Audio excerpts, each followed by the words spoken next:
Are you a mountain base enjoyer? How about a fan of the Fallout universe? If you answered yes to either of those questions, then I believe I have a mod that you will love. Vault Tech Handy Things for Your Vault by Twink315 lets you create your very own Fallout inspired vault by adding walls, floors, furniture, and much more.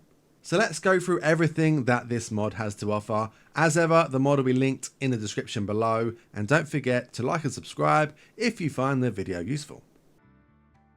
First of all, let's take a peek at the research tree. We will be going through the specifics of everything that gets unlocked here, but I wanted to show you the research tree quickly so you can see the kind of research numbers you're looking at, and a little quick overview of what we're going to be talking about.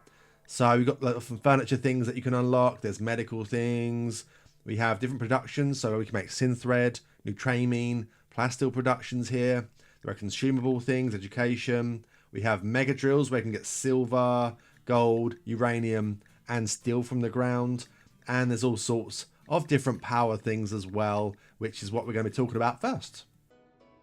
This mod gives you some great options for power. There are two different types of reactors. We have the General Atomics reactor and we have the Vault Tech Super Reactor.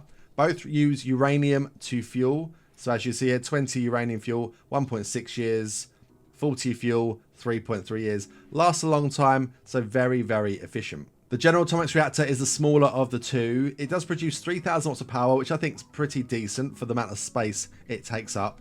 Cost-wise, 400 steel, 75 plasteel, 1 advanced component, and 5 regular components. I think only costing 1 advanced component is actually pretty decent. If you get some extra ones during your run early on, for 3,000 watts of power, I think it's a pretty good deal. The Vault Tech Super Reactor produces 15,000 watts of power, so a lot more. 500 steel, 150 plasteel, 7 advanced components, and 10 regular. So the 7 advanced components, quite expensive. 15,000 power. I mean, you could make, if you made 5 of the other ones, the General Atomic ones, it would cost you 5 advanced components. But then you'd be paying out a lot more in steel, plasteel, regular components, and you'd be taking up slightly more space. So it's worth having 1 or 2 of these down, maybe when you're late game in your colony. But you could probably get away generally with just having multiple of the smaller ones, I'd say. So as well as having those 2 reactors, we also have an upgrade for the geothermal situation.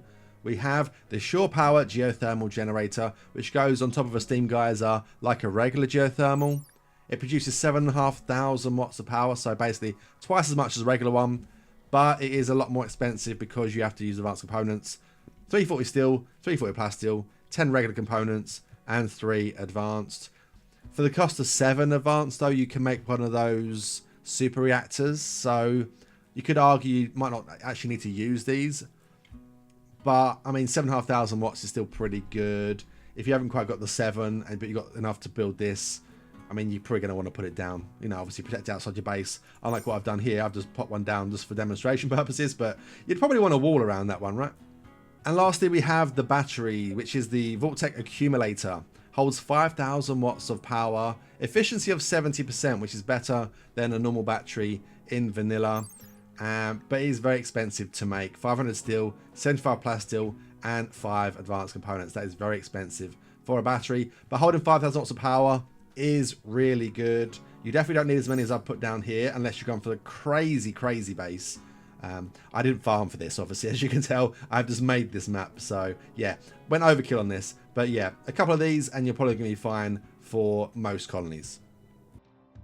So next up, let's look at the different workbenches that this mod gives you access to. The main one would be the VTAB, which is the Vault Tech Assembly Bench. Now, provided you've done some research and you've unlocked some more things, this gives you more bills that you can fulfill. Let's go through them all. So basically, components, pretty standard.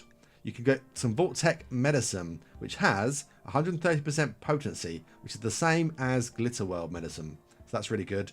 You can synthesize nutramine from some resources, synthread, plasteel, a few different types of cloth, which are just mainly standard, but just different colors. And then we've got some clothing and the Pip-Boy. So the Vault Tech suit, pretty standard, gives you some nice social buffs and okay heat protection. We have the security armor, which I think is a little bit expensive, really. 50 plasteel is quite a lot. And for the armor protection, not too great, but it's probably better than running around in trousers and a shirt.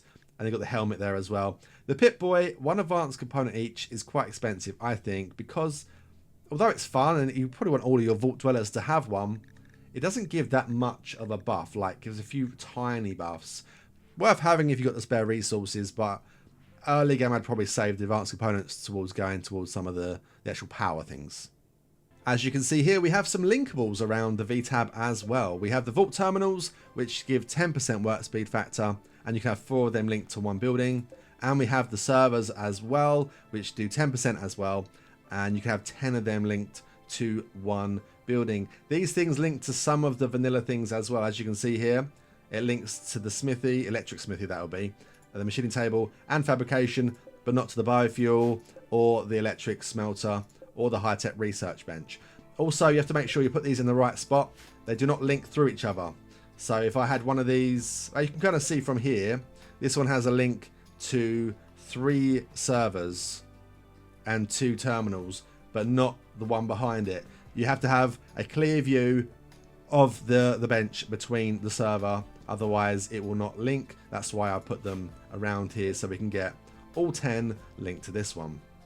In order to feed your Vault Dwellers, you have 2 options. We have the Vault-Tec Kitchen, which works just like a stove really. You can cook regular meals up to lavish. There are some Vault-Tec specific meals, survival, regular, lavish, and you can do up to 10 meals as well. So a nice, more efficient, I guess, in that way. We can also synthesize chocolate with the relevant research.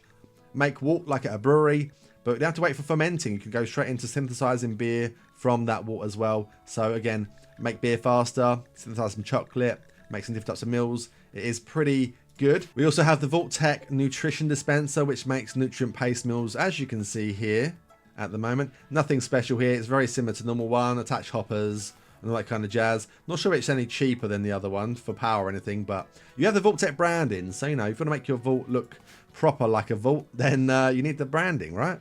And last of all, we have the Vault-Tec Mega Drills. Less of a workbench and more of a resource generator. By default, you can get steel and chunks. You can set bills on whatever you want to do. However much, like a regular bill thing you can do. With research, you can get uranium, silver, and gold as well. You can't drill for plasteel, but we can synthesize that at the Vault-Tec assembly bench. So you have your plasteel that way instead. It does use quite a lot of power. 500 watts, but we can link Vault servers to them as well, so up to 10, so you can double the speed that we can do with that. Very overpowered. You can still get the little infestations through these like you can a regular deep drill as well though. Now on to walls, doors and floors. For this section it's more about aesthetics, although there are some that have some very good benefits, which we'll go over them in a second, but it's more about how the base looks for me for this section. So for like a power room or a deep drilling room here or a crafting room, having this kind of flooring that's like more maintenance style, I kind of like the look of that. An overseer's office, which obviously has no functionality, but you can't have a vault without an overseer's office. We've got the big overseer office floor here, a wooden kind of floor for a school there. We have living room flooring. There are luxury carpets you can have as well for more beauty.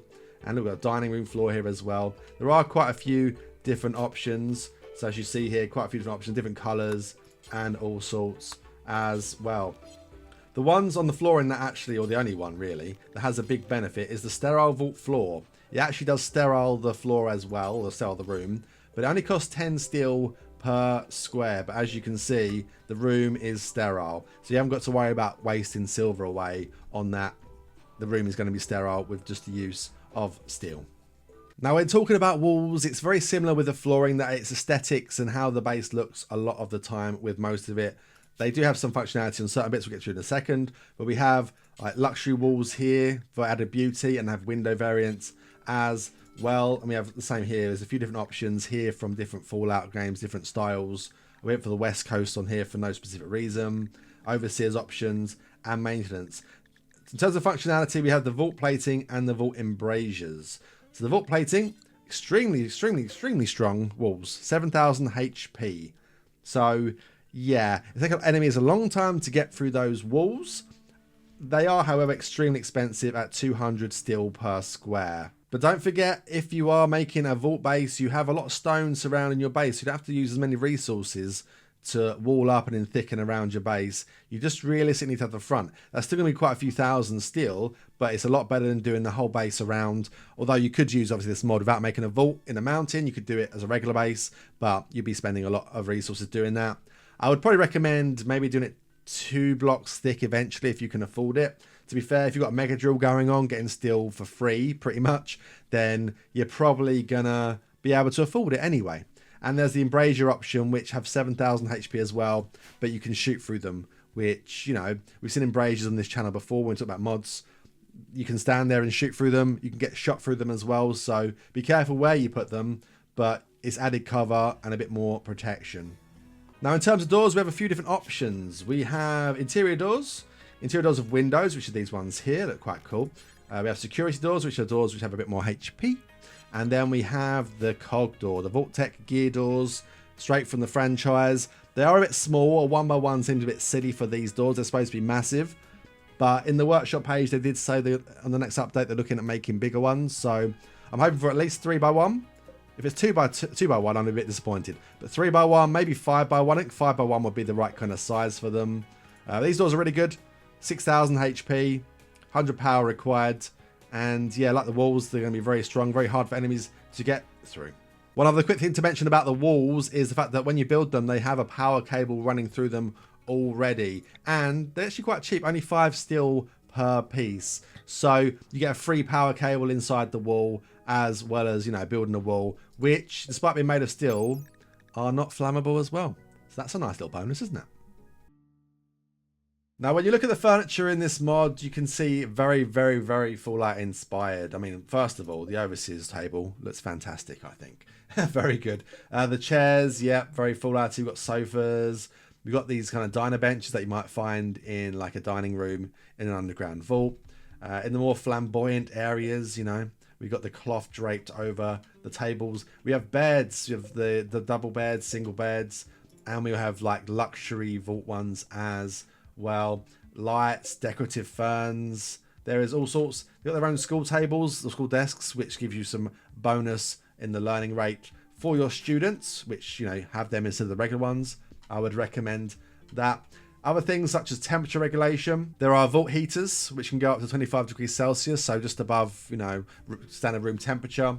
If I go on the tab here, it will show you properly as well. So you've got vault heaters, coolers, freezers. Also the floor variants, so you don't have to put them on walls, you can put them on floors as well. They have their own lights, so we've got vault lamps, 10 watts instead of 30 for a regular wall light lamp. That's, you know, in vanilla.